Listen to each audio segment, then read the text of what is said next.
Okay.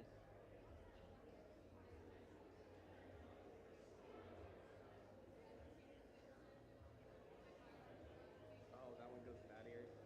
Well, I started to put this in this ear, and then I realized. Okay, so I this one think. does go through it. All right, thanks. There you go.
So apparently I was supposed to be watching Josh. He was doing this. I didn't see him. So last time I did announcements, I was wearing white. And you guys ever heard of Moses in the Bible? Okay, you know when he comes down and he's been up talking to the Holy Spirit, and he comes down and he's radiant, glowing. So my son was in the back doing the video last time I was up here, and he's like, "Dad, you kind of were glowing. I mean, the head, then the white." So I made sure I didn't wear white this time. So thanks, Trent. Appreciate that. But thank you for being here today. Thank you if you're online. Thank you that if you're here today. Obviously, I don't usually wear a shirt that does this, but missions is this week. I know it's not our international week, but it is still our mission week. We have our ministries fairs coming up on March 3rd. This is not just an opportunity to see where you can volunteer in different ministries at the church, but also a living catalog. You can walk through to see if there's any ministry you'd be interested in simply joining. And please, if there's anything that catches your attention, just jump in and do it. We are in the last 2 weeks of signups for soccer ministry volunteers, and our need, this is small print. We need all, come on, Josh, help me out. We need all that can help to get it going. Please touch base with Pastor Cliff and Pastor Kelsey after the service in the soccer ministry sign-up booth if you were willing to help. Church elections are happening currently right now in the foyer. After the service today, we are available at the church office all week. We also have a booth after next week's service. We encourage all members 15 years in order to get their votes in, and we do appreciate you being here today.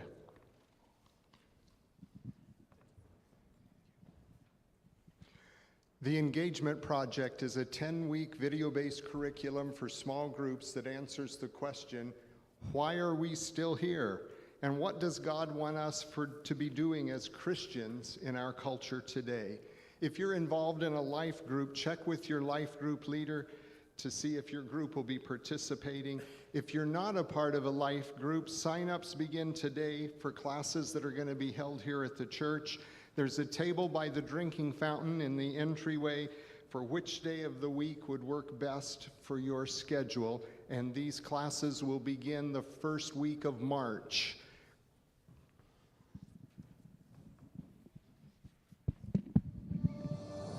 We live in very difficult times today.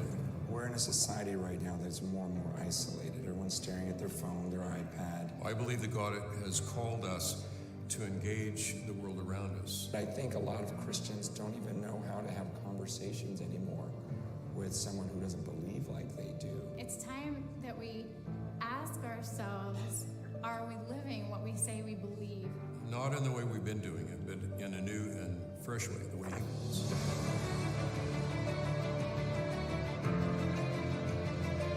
Engagement is another invitation to gaze upon the face of God, taking all the worldview stuff that we've gone through, and now, okay, what are we going to do with this? Dr. Sackett teaches in a way that is very engaging and charismatic and captures your attention. He has street interviews, he has expert interviews. You'll see illustrations and animations. He's really a great tour guide, bringing us along this journey to gaze upon the face of God. I really think it's important for God's people to come together, and so that's why we're delivering this in a small group format. You don't have to go around the world to find somebody who's suffering or in pain or in need of community or relationship. They are usually right next to you. I just think Jesus was so clear on this, not just in what He said, but in His example. The small group setting is great because it's personal, it's real, it's hands-on. It just stirred us. It stirred me. I really found it to be beneficial to be in a room with individuals that know me, that can continue the challenge when the video turns off.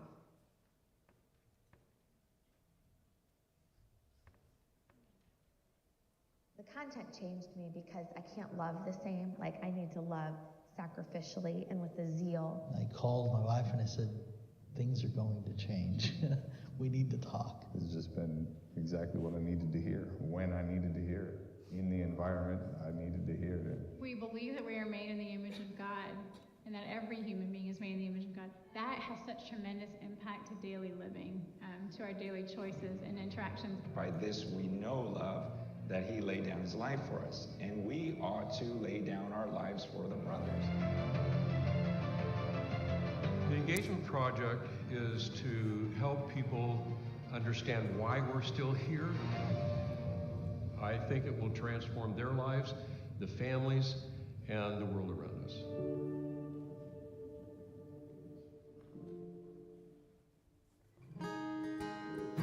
Let's stand together as we sing.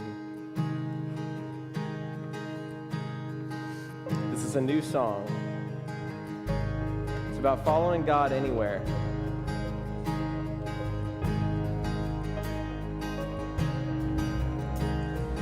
You make it easy to love you. You are good and you are kind. You bring joy into my life. You make it easy to trust you. You have never left our side. You've been faithful every time. And all I want is you, Jesus. All I want is you. You are the refuge I run to. You are the fire that leads me through the night. I'll follow you anywhere. There's a million reasons to trust you. Nothing to fear, for you are by my side. I'll follow you anywhere. Oh Jesus, you came to my rescue.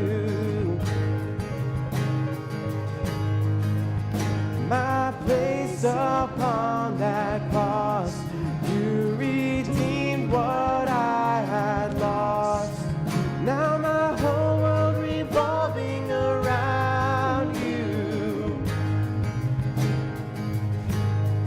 You're the center of my life. You're the treasure, you're the prize. And all I want is you, Jesus. All I want is you. Sing it out. You are the refuge I run to. You are the fire that leads me through the night. I'll follow you anywhere. There's a million reasons to trust you. Nothing to fear, for you are by my side. I'll follow you anywhere. Follow you anywhere. Oh, I'll follow you anywhere. Oh,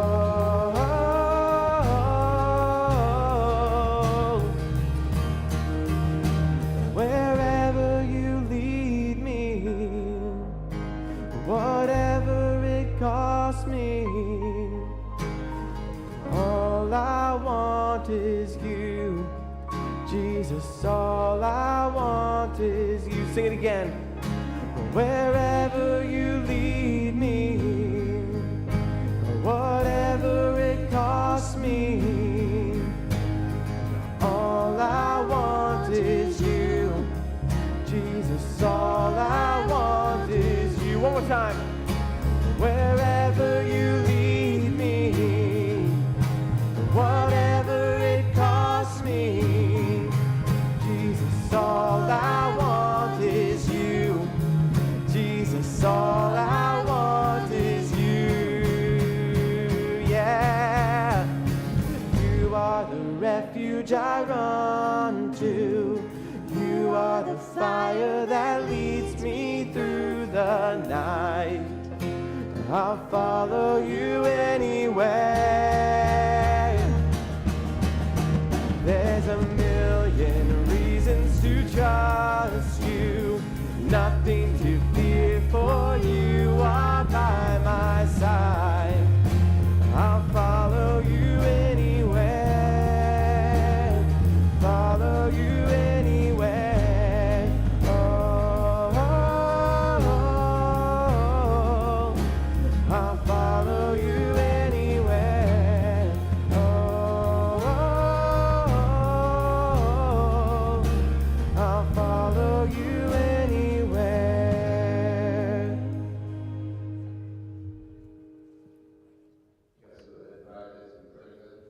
Father, I just ask that this will be our prayer, that I'll follow you anywhere. Lord, we just take a breath of just take a breath, Lord. All of us have had busy weeks. Some of us have been things that have happened that we're glad they happened. Some of us have had things that were hard. I just thank you, Lord, that we have a place we can come to and find mercy and grace and friends and fellowship and a Father that loves us. I ask, Lord, that you just be with us as we just enjoy this amazing time that we get to spend together. Just in pray, amen. Thanks. You may be seated. We've been talking for the last month, telling you guys that these 2 weeks are coming, this Sunday and next Sunday. Faith Promise here at Grandview Nazarene. The Nazarene churches that I've been a part of in the past, 1 week a year, they would focus on this. And I came here and folks told me, no, 2 weeks of Faith Promise. Why 2 weeks of Faith Promise? Because this church has, from decades past, realized that central to the mission of the church is the mission of the church. Right? We don't just do church. We're about something. A mission that Jesus gave us. And from the very earliest days of the Church of the Nazarene, we said we will commit ourselves not only to doing ministry in our local settings, but also all the way around the world. Wherever it is that there are people to be loved by God's people. And we go as a demonstration, as believable evidence of God's love, wherever he takes us. But we also said, literally on the day that we formed as a denomination, we said we started among the poor. We will never forget the poor. And so again and again and again, over the course of the last century, we have called our people back to this notion of ministry to the poor. Jason Johnston is my friend. I don't remember how we first met, district-y kind of stuff, but and then had friends in common, and his wife Kayla is a worshiper and a worship leader, and so we connected that way. And then somehow, in the way that the Lord does the things that he does, I left Whitefish, Montana, and a short while later, the Johnstons were headed there. Grew up on this district right over there in Yakima, and they had pastored Yakima Bethel Church of the Nazarene, and then got to go minister to folks that were and are still my friends, right? We have these, I love how the Lord has woven that part of our lives together too. And Jason and Kayla have taken very seriously this business of the call to mission, and it has taken them all over the globe. And it also brought them right back home to Yakima, where Jason is working at Union Gospel Mission. If you want to take seriously the business of ministry to the poor, that's where you start. I mean, if you want a target-rich environment for ministry to the poor, Union Gospel Mission is the place. You're working with homeless people. You're working with addicted people. You're working with mentally ill people, folks who've been estranged from family. These folks are destitute in every way. And so Jason has said, that's where the Lord is calling me and has taken me. Turns out he ends up pulling your whole family into that mission too, right? Yeah. Well, we're going to watch a video, and then Jason is going to come and speak to us about his work, but also about the word of the Lord. So take a look at the screens.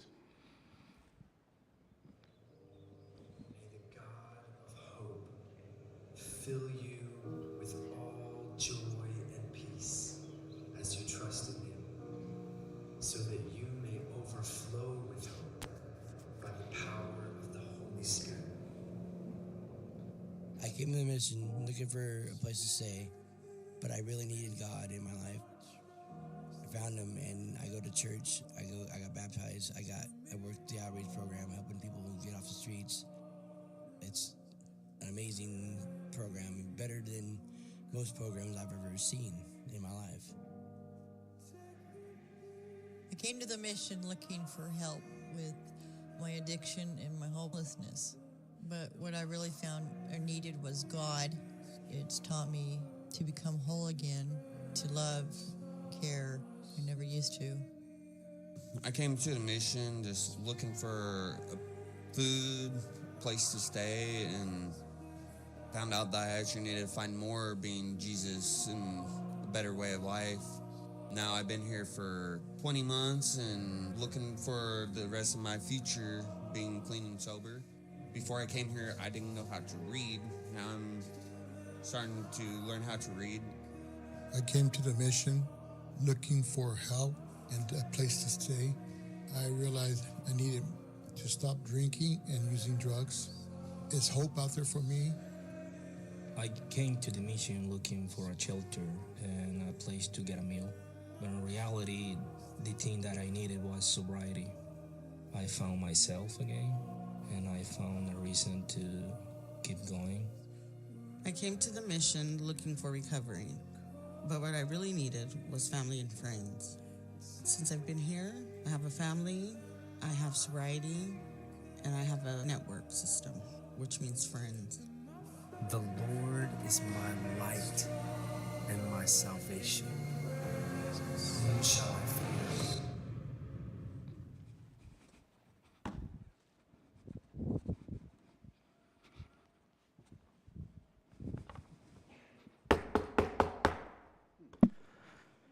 It's the sound I heard at 1 o'clock in the morning one night years ago, pounding on my front door. And I stopped and I woke up, startled, scared, uncertain of what was going on. And I laid there for just a moment, hoping that if I lay here long enough, maybe they'll just go away. I didn't know who it was, but the knocking didn't stop. So I sent my wife down to the front door to see who it was. No, I'm just joking. So I went downstairs and I found James at the door, bloody, beaten up, exhausted, with no idea of where to go or what to do. James was one of several people who had begun attending our church, our little church over in Yakima, who were in recovery or recently out of prison. James was one of many. We're not really sure how it happened. When we were in our early 30s, we were given the opportunity to go and pastor this little Nazarene church in the east part of Yakima. And it was an older church, a small congregation. And kind of by accident, out of nowhere, we found that we were kind of collecting a unique group of people. We, out of nowhere, had folks joining our ministry and joining our church who were currently actively in addiction or recently entering into recovery or recently out of prison. And we were kind of putting together this almost this church of outcasts. In fact, we affectionately oftentimes would say that we were a church of misfits. And we really were. The collection of people that we gathered together. And the beautiful thing about it is it wasn't like that what became this ministry to the poor and the broken and the outcasts. It wasn't like it was this like side project or that as these folks came in and joined our ministry that and joined the church that they were just kind of on the fringes, that they were just a part of something. No, they were actually a part of, like a central part of the church. James was a drummer on our worship team. We actually joked around for a while that it was a prerequisite to have at least 5 felonies to be on our worship team, because that was kind of the collection of people that had been coming into church and getting engaged in ministry. It was not uncommon to stand up on a Sunday morning and preach and have people in the congregation who were literally at that moment high on meth. Or any other substance. Let me tell you something. When folks show up to church that are high on meth, it makes church really, really exciting. I got a lot of amens on those days, and it was a lot of fun. James represented also a connection that our church had established with the Yakima Union Gospel Mission. James was a recent graduate of the men's program at the Union Gospel Mission, and we had kind of started collecting some folks. Again, I would say it sort of by accident. We started collecting folks from the mission, folks, staff members, residents, clients, people that were in the program, began engaging with our church and began attending our church. And so our church began getting involved in the mission and volunteering there and being connected in just a variety of different ways, and it became this really beautiful relationship and really beautiful connection between our church and the mission. I actually said at one point that that if there was any job that could lure me out of pastoral ministry, it would be working at the mission. We fell in love with this ministry. We fell in love with the folks that were a part of our congregation, the folks that we were engaging with. Life after the program was not easy for James. It wasn't long, as oftentimes happens. It wasn't long before James was back in addiction. He had gotten a job and gotten some money, and so he ended up back in addiction. We got a call one night, Saturday night, telling us that James wasn't going to be there the next day. We weren't going to have him as a drummer because he'd been arrested. And then it was just a few nights later that he came pounding on our door, beaten up. He'd been released from jail. He went straight to a bar, got into a bar fight, and then showed up on our doorstep. James was one of many that helped us to realize that ministry to the outcast, ministry to the poor, is not always rainbows and unicorns. In fact, more often than not, it's not that. It's messy. It's hard. It sometimes means that somebody's pounding on your door at 1 o'clock in the morning. And yet at the same time, I would tell you that the reward is priceless. And the reason that the reward is priceless, and you might expect me to say that the reward is priceless because we get to watch Jesus transform people's lives. We get to watch what God does when He engages with somebody who's been wrestling with addiction, who grew up with childhood trauma, that their life is a wreck, and how God can transform that. And yes, that's rewarding. Yes, you can't trade that. Yes, those moments, Friday night, Ralph got baptized. And the joy that was in my soul because of that, you can't put a price on that kind of a reward. But what I've discovered, the real reward of identifying with and coming alongside the marginalized is what it does in here, in me. You know, Jesus actually said, "You'll always have the poor with you."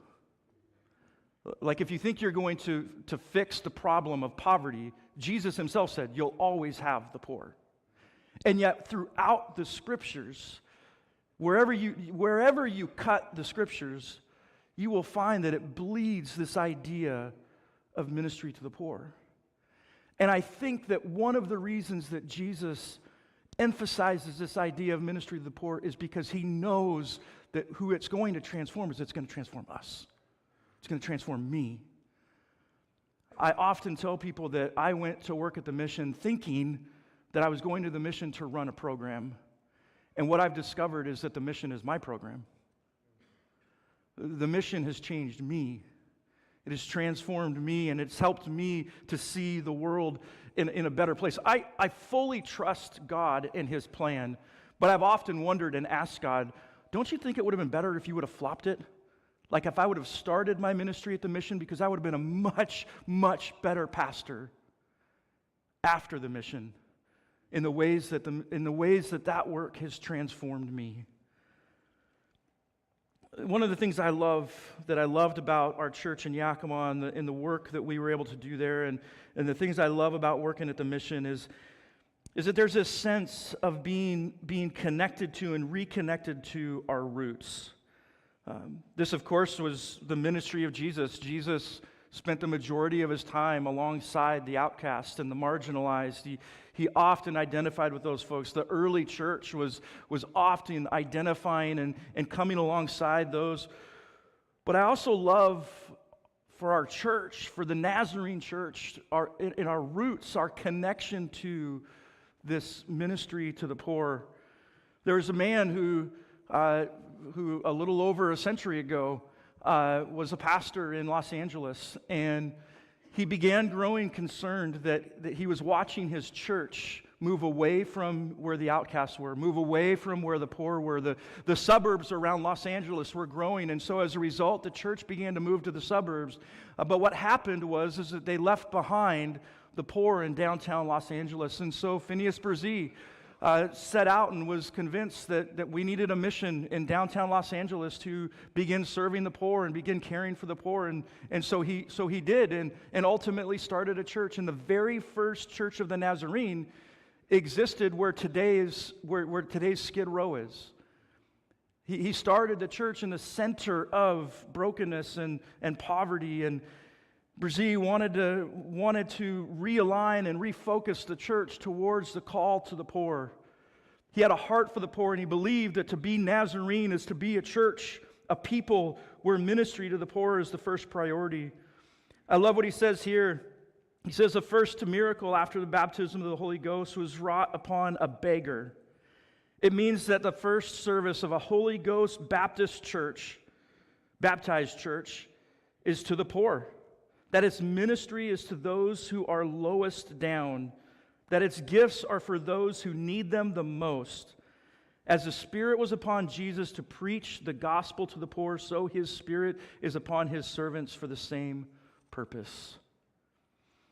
But for Brzee, not only is the call to serve the poor, but to be a place where the poor are not only welcomed, but where they belong to something. I love this statement that Brzee makes. He says, we want places, churches, buildings so plain that every board in the building will say, welcome to the poorest person. Even our name points to this call to the outcast. That name, Nazarene, it's a little bit of an obscure name, and a lot of times people they don't even know what it means. And that name, Nazarene, it actually comes from the first chapter of John, where Philip has found Jesus. He's discovered Jesus, and Philip goes and he tells Nathanael that they've found the Messiah. And in the course of their conversation, Nathanael asks, well, where is he from? And Philip's response is Nazareth. And Nathanael's response, well, can anything good come out of Nazareth?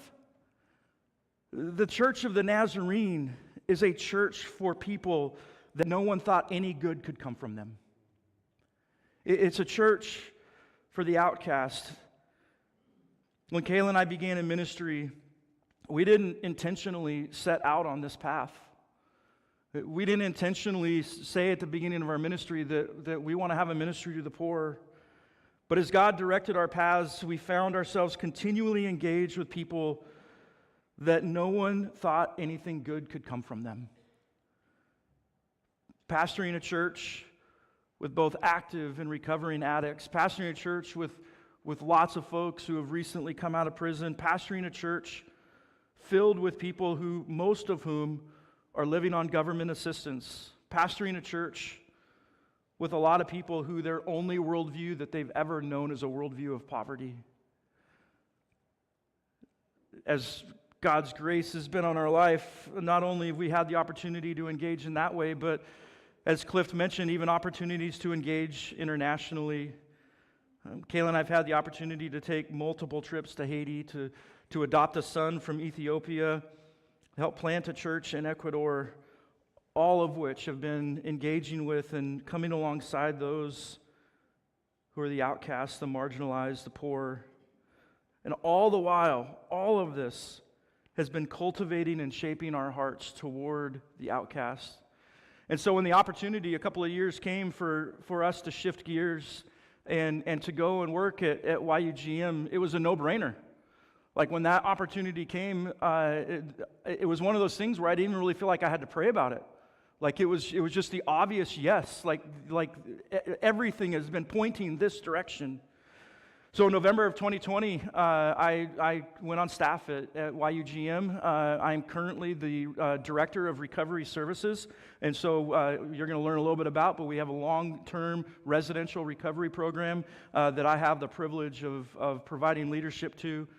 Our mission at YUGM is we exist to follow Christ in helping people move from homelessness to wholeness.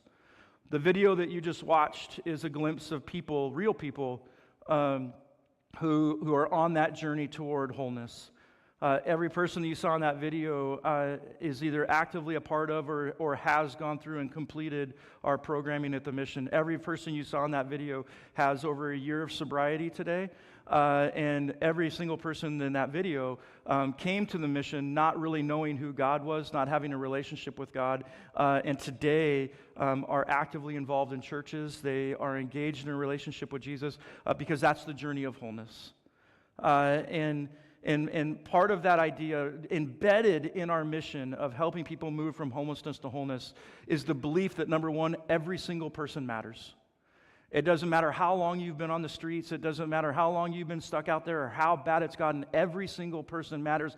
And every single person has the potential for transformation, has the potential for wholeness. And I want to share with you this morning about kind of the model that we use and the image that we use for this journey from homelessness to wholeness. And we call it a 5-space model.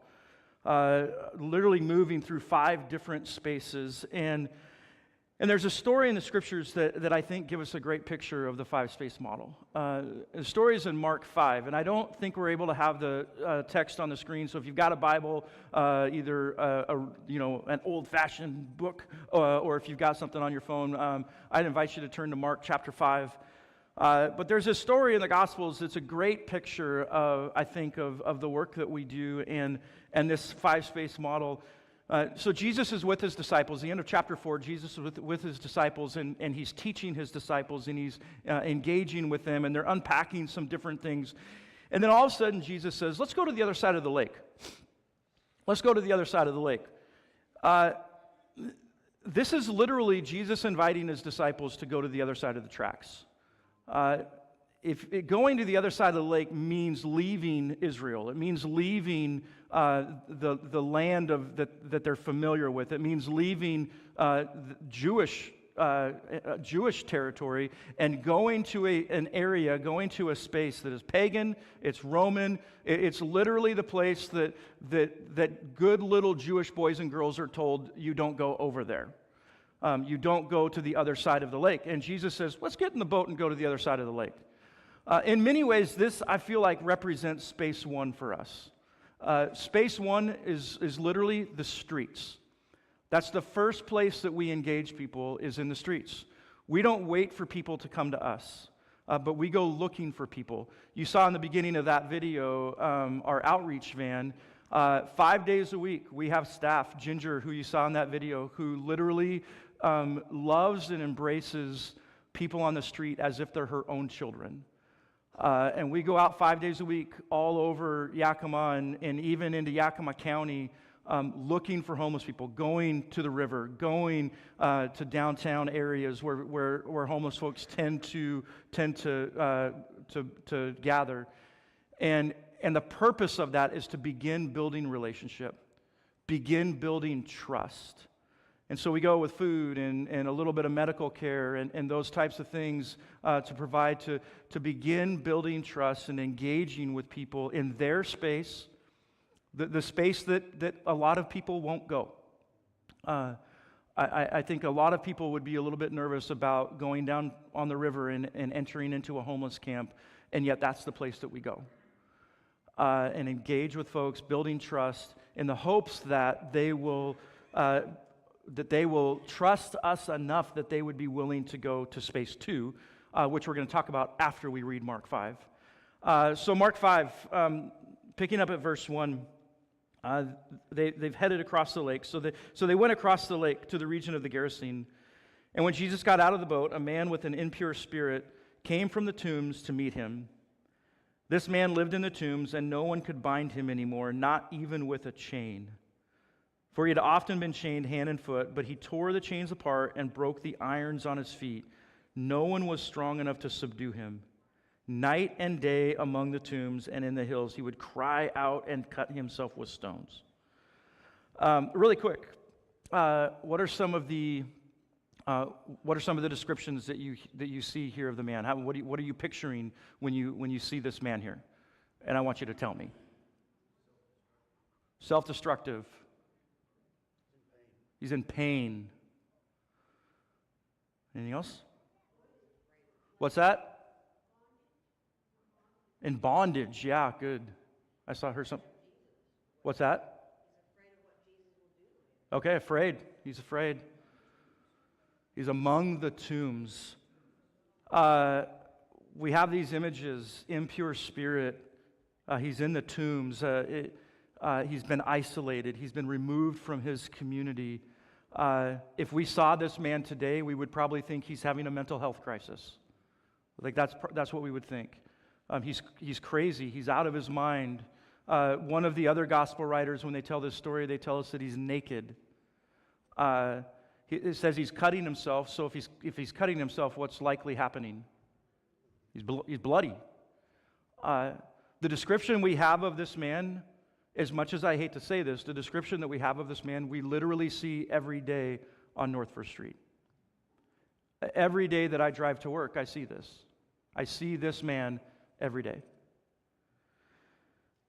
And when he saw Jesus from a distance, he ran and fell on his knees in front of him. He shouted at the top of his voice, "What do you want with me, Jesus, Son of the Most High God? In God's name, don't torture me." For Jesus had said to him, "Come out of this man, you impure spirit." Then Jesus asked him, "What is your name?"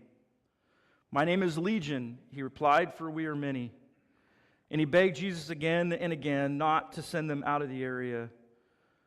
A large herd of pigs was feeding on a nearby hillside. The demons begged Jesus, "Send us among the pigs, allow us to go into them." He gave them permission, and the impure spirits came out, went into the pigs. The herd, about 2,000 in number, rushed down a steep bank into the lake and were drowned.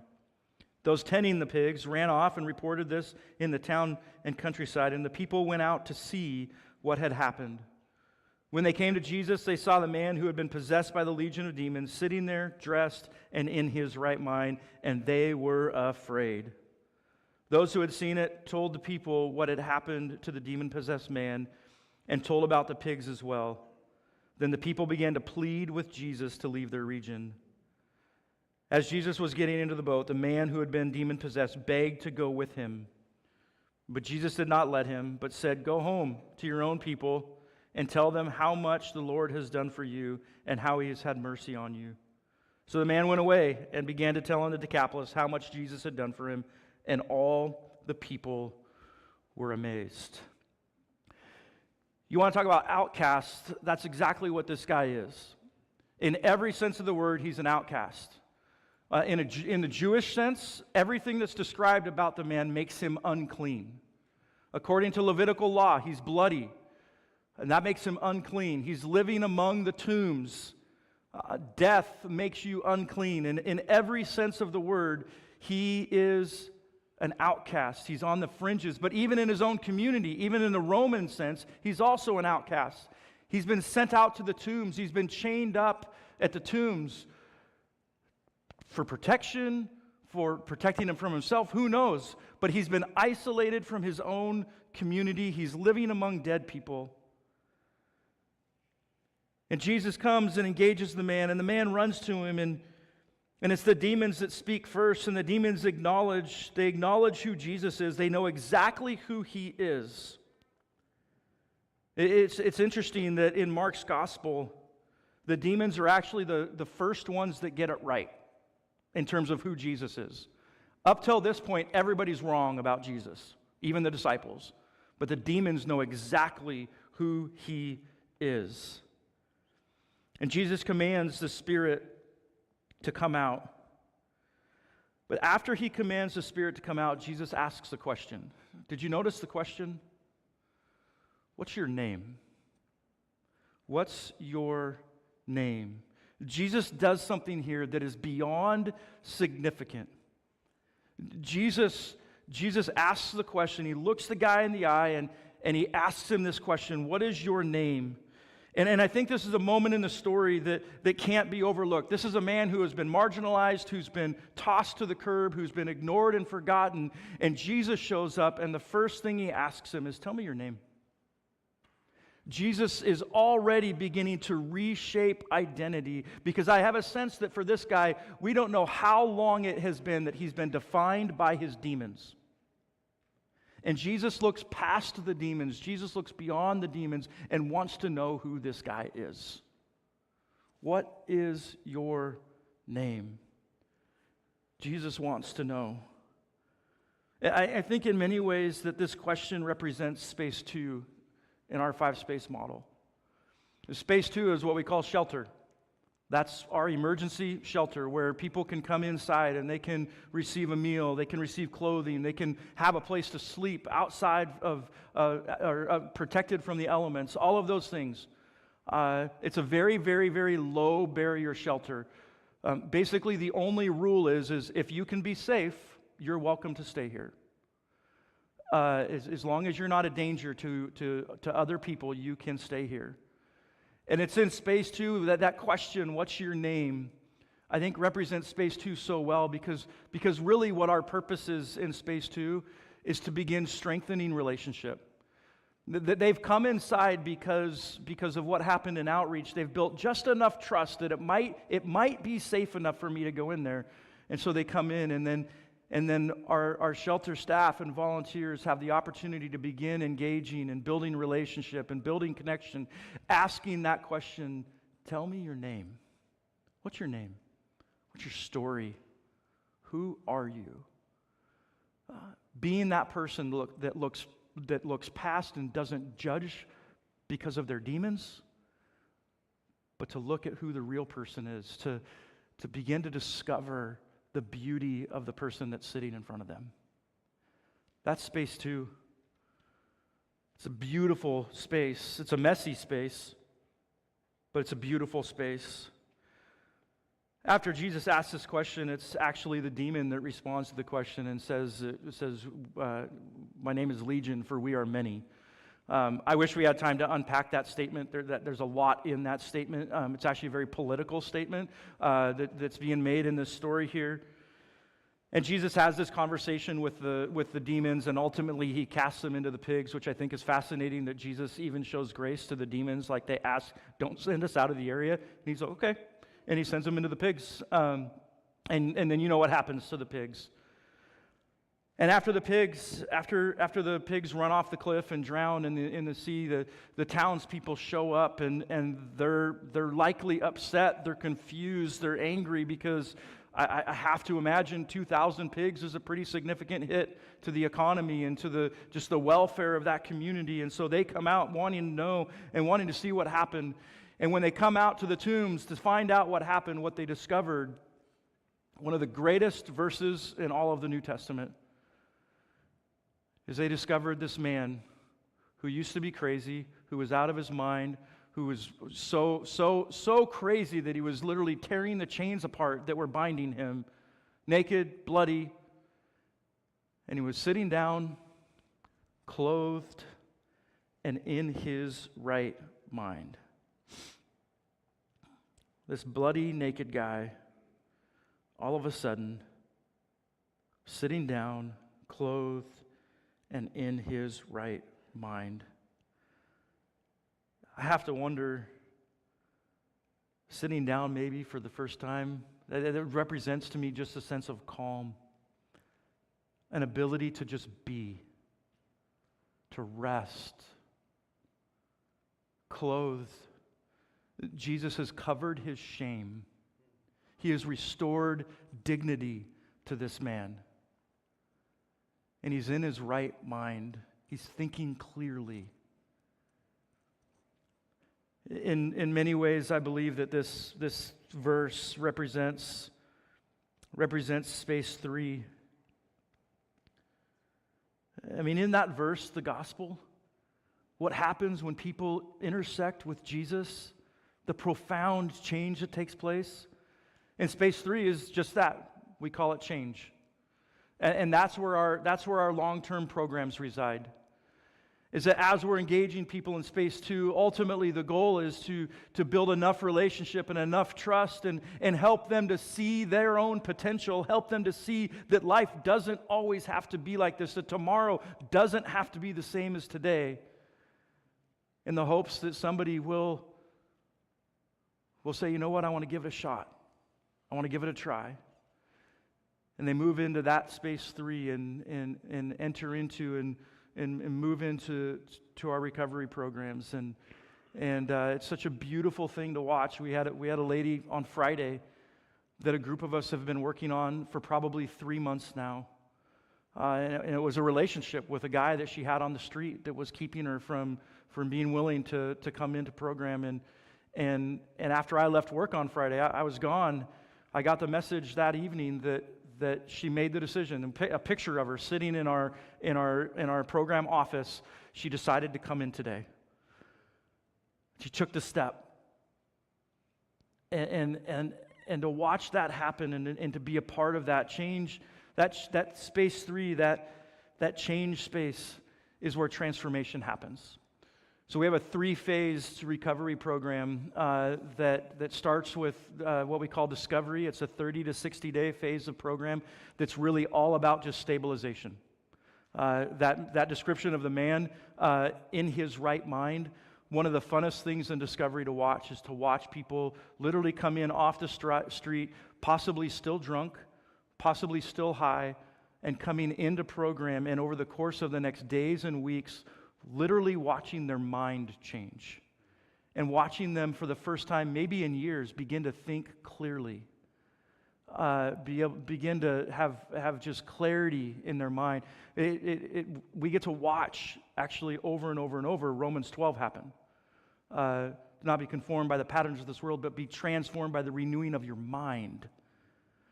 Like changing our belief systems, changing attacking and going after the false beliefs that have defined me for so long, those beliefs that tell me that I'm worthless, that tell me I don't need anybody, that I can't trust anybody, all of those things, and replacing those with truth, replacing those with God's Word and what God says about them. It's a profound, amazing thing to watch. Phase 2 of our recovery program is what we call New Life, and that's the longest portion of program. It's anywhere from 6 to 12 months, and that's the transformation place. That's where we really dive into addiction tools and relapse prevention tools, and really focus on recovery from addiction. It's a really profound space where transformation genuinely happens. Resentments are dealt with. Forgiveness takes place. Relationships begin to get restored and begin to get put back together. I'll tell you what, watching a mom or watching a dad re-engage relationship with their kids, unbelievable. And it's in that space where that kind of stuff happens. The 3rd phase of our program is called Bridge, and that's kind of the next steps. That's employment, that's transitional housing, that's kind of working on the barriers that are still preventing them from living independently and being able to move toward that. But after the townspeople come and they find this man sitting down, clothed and in his right mind, the response is to Jesus, "We want you to go. We're not comfortable with this." It's interesting that the townsfolk are actually more comfortable with the man chained to the tombs than they are their pigs gone. And so they tell Jesus, "We want you to go." And Jesus is not forceful. And so Jesus gets in the boat and leaves, because that's who he is. He doesn't force his way into our hearts. He doesn't force his way. He's kind. He's gentle. And he does exactly what they ask him to do. And so as Jesus is getting in the boat, the man asks him a question. What was the question the guy asked Jesus? "Can I go with you? Can I go with you?" Like, wouldn't you ask that question? Right? Like, this community chained me to the tombs. And you healed me. Of course you're going to ask that question. I want to go with you. And Jesus' response to the man is profound. Jesus' response to the man is, "Nope. I want you to stay here. I want you to go back to your home. I want you to go back to your community. I want you to go back to your own people, and I want you to tell them what the Lord has done, how the Lord has been good to you, and how the Lord has shown you mercy. I want you to go back and tell your people what God has done." This represents so well what we call space 4, which is market. Ultimately, our goal, the process of helping people move from homelessness to wholeness, is we don't want to keep them. Ultimately, our goal is we want to launch people out back into the community, back into wherever it is that they need to go, into the marketplace, into the job place, into housing. It used to be the culture at the mission that when you finished program, you just stayed. And we literally had people that had lived there for 20 years. And then several years ago, we stepped back and thought, wait a minute, this isn't wholeness. This isn't moving in the direction that we need to be moving in. And so we adjusted that. And now the goal is we want to launch you out. What I will tell you is this is where church communities become absolutely essential. Our folks' opportunity and their chances of success when they move out of the mission, their chance of success increases exponentially when they're engaged in a local church that welcomes them, that gives them a place of belonging, that gives them a place to be involved and connected and where they have relationship. Our CEO worked at the Seattle Union Gospel Mission for 12 years before coming to Yakima, and they did a little research study of their people that had gone through their program at the Seattle Union Gospel Mission. And what they looked at is they did a study on those who had graduated program, left, and of everybody that made it to the 5-year mark of sobriety, everybody that hit the 5-year mark, they wanted to look at what were the common denominators, what was working. And what they found is that of every person that made it to the 5-year mark, 94% of them were engaged in a local church. The way that churches and the way that your church can embrace people and bring people in and give them a place of belonging, give them a place of welcome, is literally the difference between life and death for our folks. It is what will help them succeed, because in places like this, they have relationship, they find accountability, they find a reason through relationship to keep going, to keep pressing forward. The role that the church plays is absolutely profound. So Jesus leaves. The last verse that we read, so the man went away and began to tell in the Decapolis how much Jesus had done for him, and all the people were amazed. He did exactly what Jesus told him to do. He went and he told his story. And in some ways, it seems that the story ends here. We never hear from this man again. The gospel writers never tell us anything more about this man. We have no clue what happened to him. But the story doesn't actually end there. Yes, it's the last time that we hear from this man.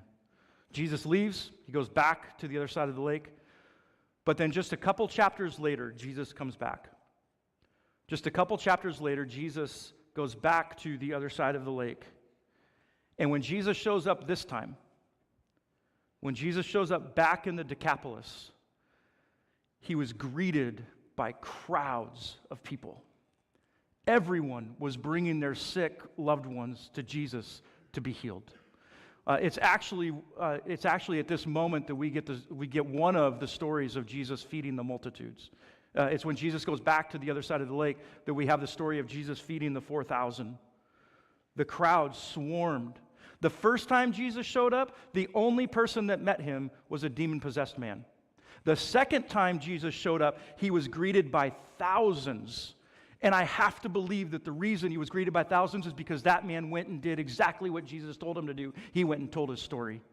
And the people were amazed, and the next time Jesus showed up, everybody was saying, I want from Jesus exactly what that guy got. And they showed up in waves to greet Jesus. This is Space 5. It's what we call equity. I like to define Space 5 as just simply this, that this is a space where somebody has gotten to the place where they are no longer a liability to our community, but they've become an asset to our community. That they've been so transformed that they've moved down that road from homelessness to wholeness so far that they are actually an asset within the community. Home ownership, volunteering, engaging, making their community, their neighborhoods, their churches, all of that a better place. A couple of years ago, Sarah showed up at the mission, addicted, strung out. She had been completely removed legally from relationship with her kids. She had multiple legal issues she was dealing with, warrants for her arrest, everything.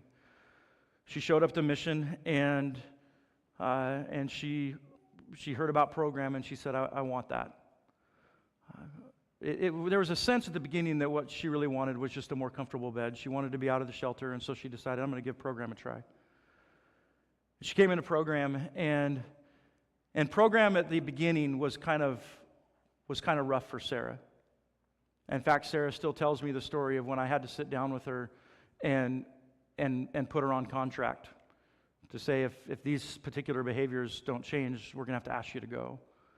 For a while, I was her enemy. But Sarah just kind of did what she was supposed to do. There didn't seem to be a lot of movement, didn't seem to be a lot of transformation. But then when her case manager discovered that she had a warrant out for her arrest in Spokane, her case manager challenged her and said, we need to deal with this. And Sarah was afraid. She didn't want to. She didn't want to go back to jail. But her case manager just encouraged her that, hey, this is the time that we want to clean this stuff up. And so her case manager drove her to Spokane. But she didn't just drive her there and drop her off, but she went. She stood in front of her parole officer. She ultimately went to court and stood in front of a judge, told her judge about what Sarah was doing, the program she was a part of, advocated for Sarah to the point of which the judge was willing to drop the warrant. That ended up happening in 2 other locations too, as well as in Yakima and Tri-Cities. The judges were willing to drop the warrant, willing to go on some, I don't remember the details, but some probation things as long as she remained in program. And when Sarah saw in that moment how much her case manager loved her, was willing to go to bat for her, and even believed in her, she dove in head first. Since then, fast forward to today, Sarah's graduated our program. In June, she moved out. She got an apartment and moved out. She's been restored with both of her kids. Her kids live with her now. And ultimately, what she wanted, and she came to me, we had a job opening back in June, and she came to me and said, I want that job. I want to apply for that. And I told her, no, you can't. Because one of our policies is that you have to be out of the mission for at least a year and 2 years of sobriety before you can come back and work with us. And so I told her, if you really want to come work for us, go find a job somewhere where you can get equipped and prepared to be able to come back and be the best employee here that you can. And so today, Sarah is a peer advocate, a peer counselor with Merit Treatment Services in Yakima. And now she's doing the exact same thing that her case manager did for her by coming alongside people, walking with them, engaging with them, and helping them in her journey.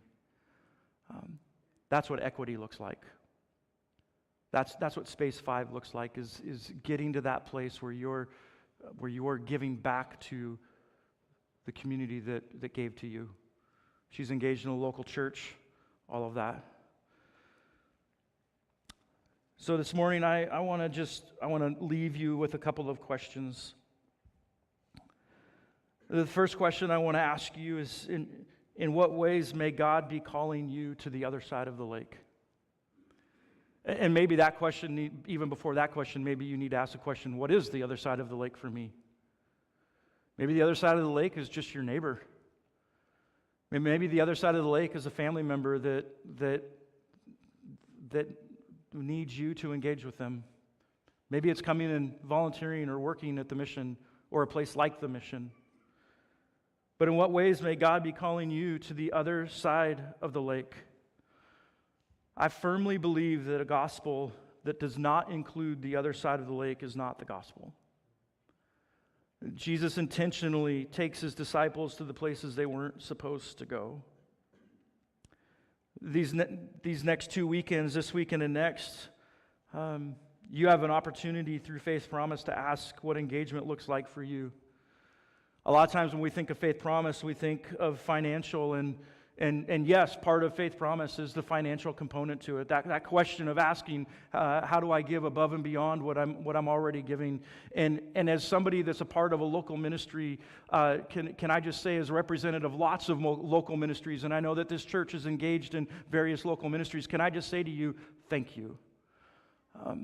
Ministries like the Mission don't exist without people like you. We don't. We do not believe that we are separate from the church, but we believe that we are an extension of the church. Just like lots of other nonprofit ministries, we are an extension of the church, and we don't exist without you. We don't exist without your financial giving, without the ways that you engage. We don't exist without it.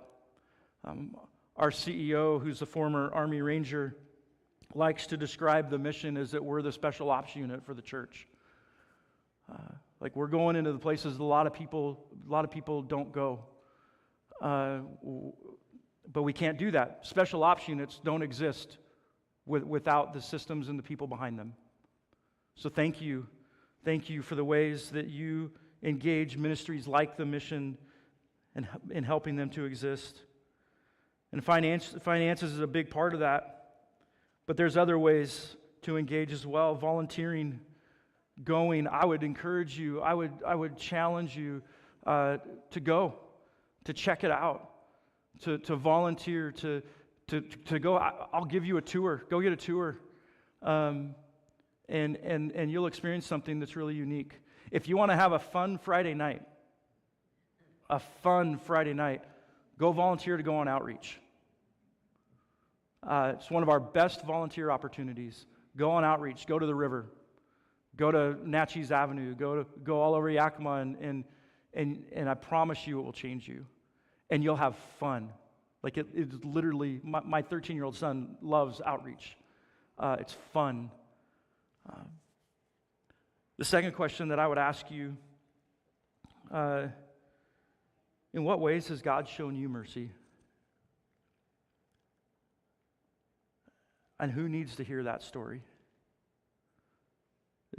Jesus says to this man, go back to your people and tell them how the Lord has shown you mercy. One of the things I think that is oftentimes true in the church is that we need to be reminded of the ways that God has shown us mercy. So I would encourage you and I would challenge you at some point in your own quiet time, in your own space, to just pause and reflect on that question. How has God shown me mercy? And then who needs to hear that story? My friends, it's an honor to be with you today. It's an honor to share about the work of Yakima Union Gospel Mission and our service to the poor. Thank you for your engagement in this community and the ways that opportunities you have to engage the poor. Remember, it's not a side ministry. It's the core of who we are as Christians. Peace of God be with you.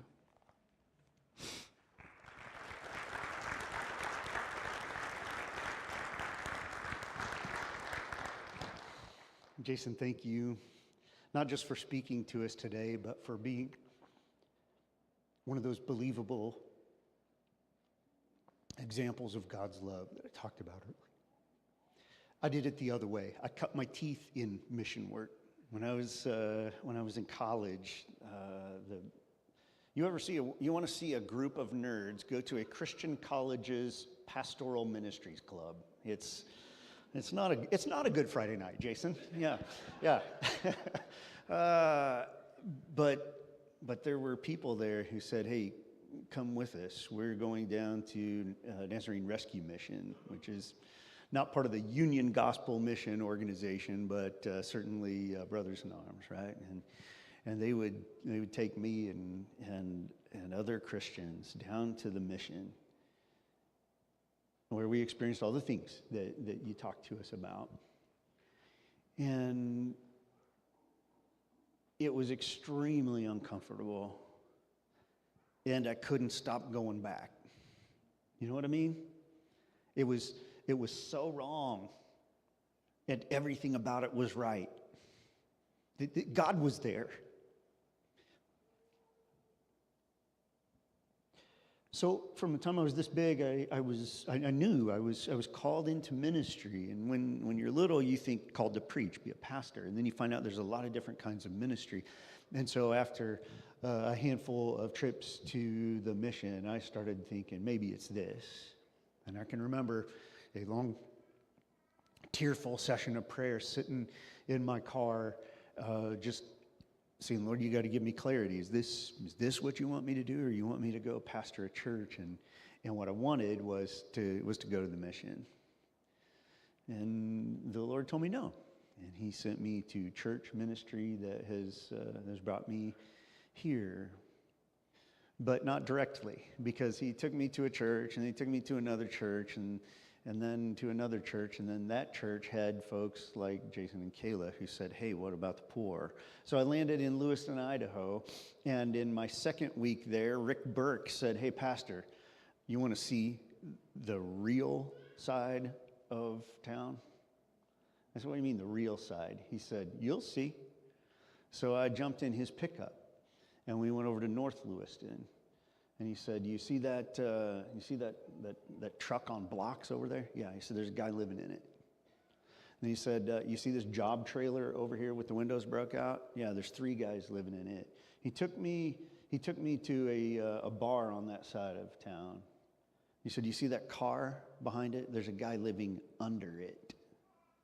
His name's Rick, and he dug a hole in the ground. He was the dude at the caves, Jason. He literally crawled underneath a car into a hole in the dirt to live. His mom ran the bar, by the way, but put him out of the family, right? Yeah. So we opened the Rock, the Reach Out Center, as a place for the poor, the homeless, the addicted, and for years we did to the best of our ability, the same kind of things that you're describing, Jason. And then the Lord brought us here, and the practice of living in a small town and resources, you don't build a mission here, but we don't have to, because we have front doors on this building. And every single day, the poor come to us. So, as you give from one week to the next, your tithes and regular offerings, some significant part of that goes to meet the immediate kind of needs like food and clothing and shelter.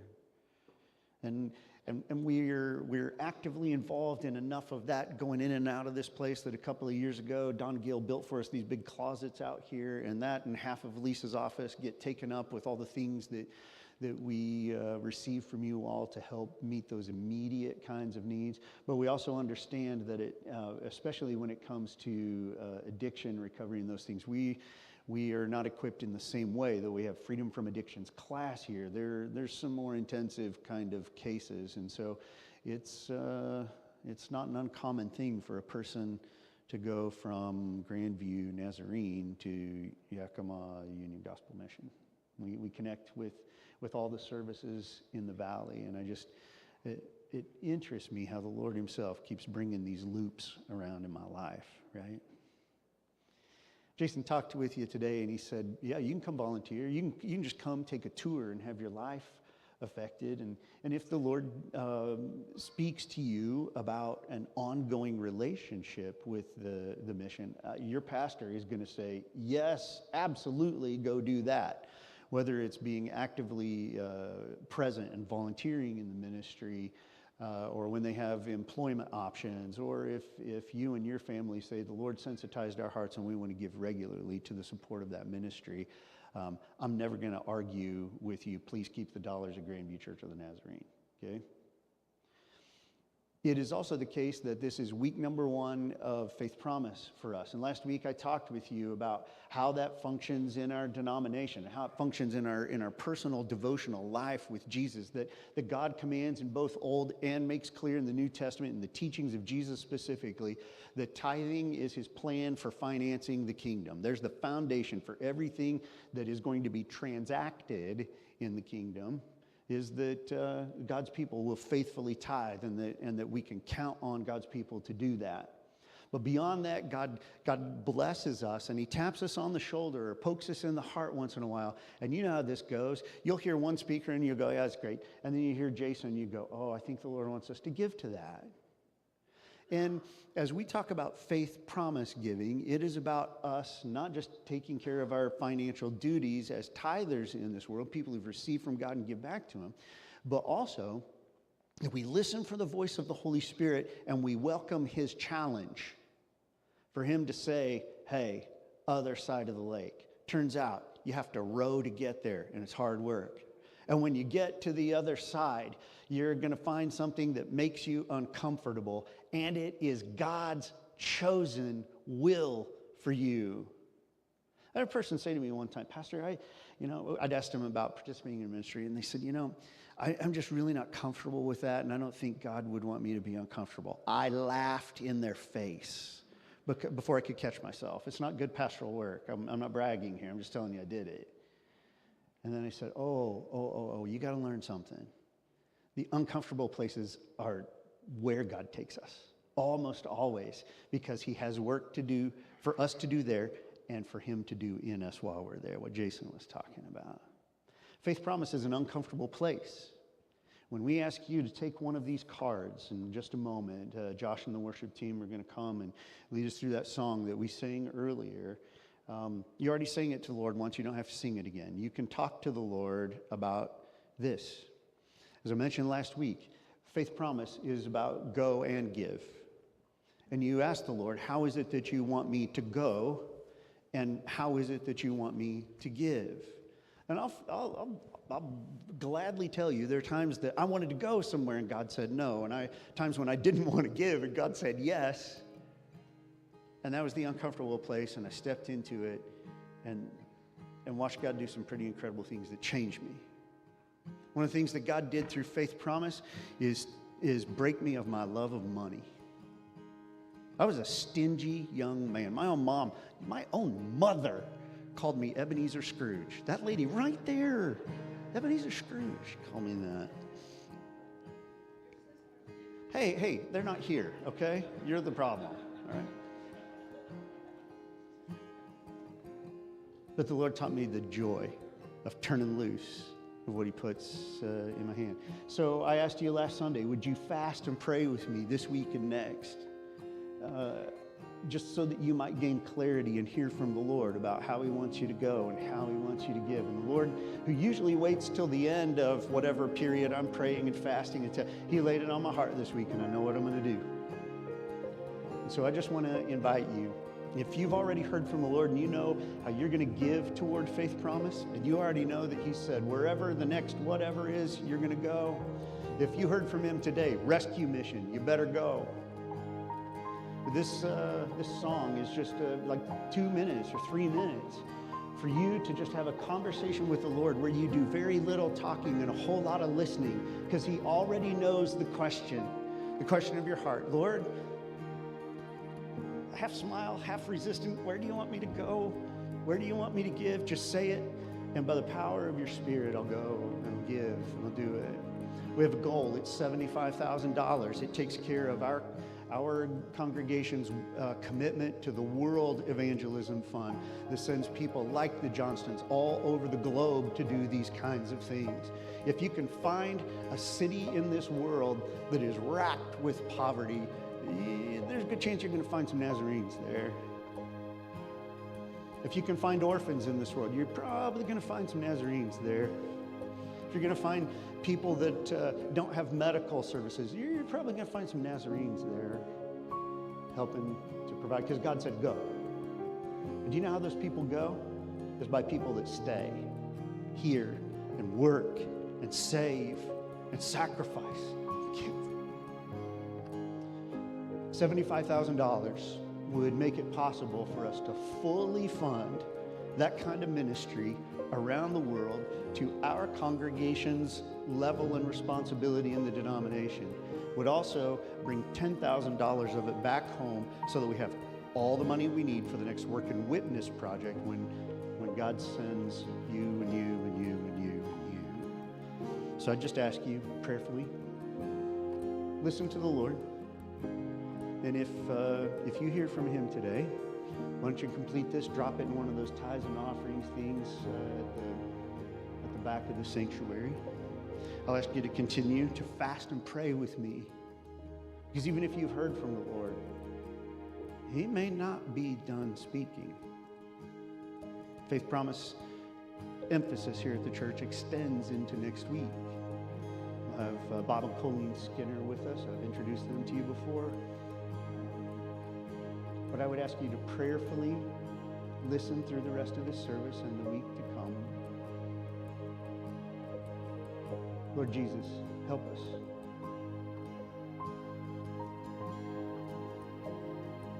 Help us hear you. Help us hear you clearly.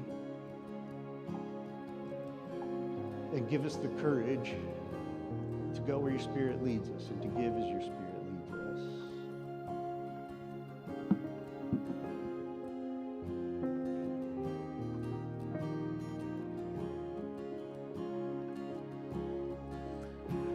All I want is you, Jesus. All I want is you.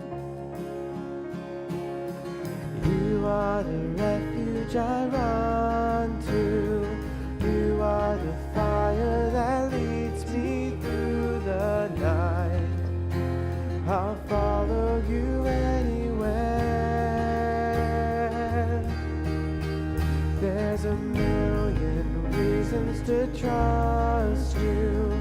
Nothing to fear, for you are by my side. I'll follow you anywhere. Oh Jesus, you came to my rescue. Took my place upon that cross. You redeemed what I had lost. Now my whole world revolving around you.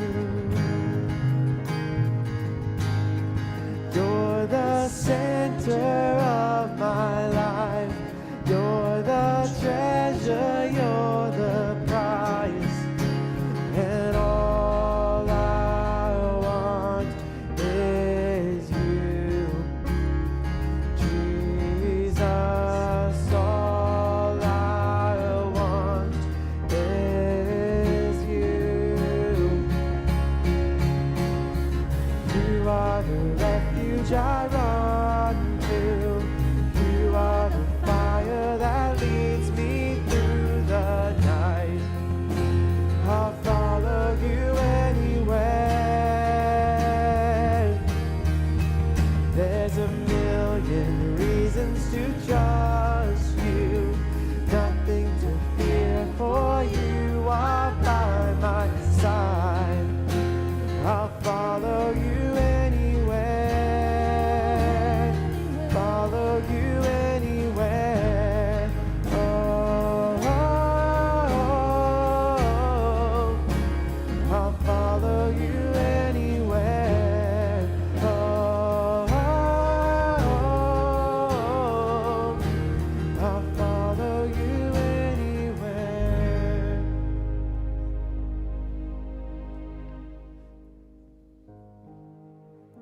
Stand with me, would you please, and receive this blessing from the Lord. May the Lord bless you and keep you. The Lord make his face shine on you and be gracious to you. The Lord turn his face towards you and give you peace. Amen.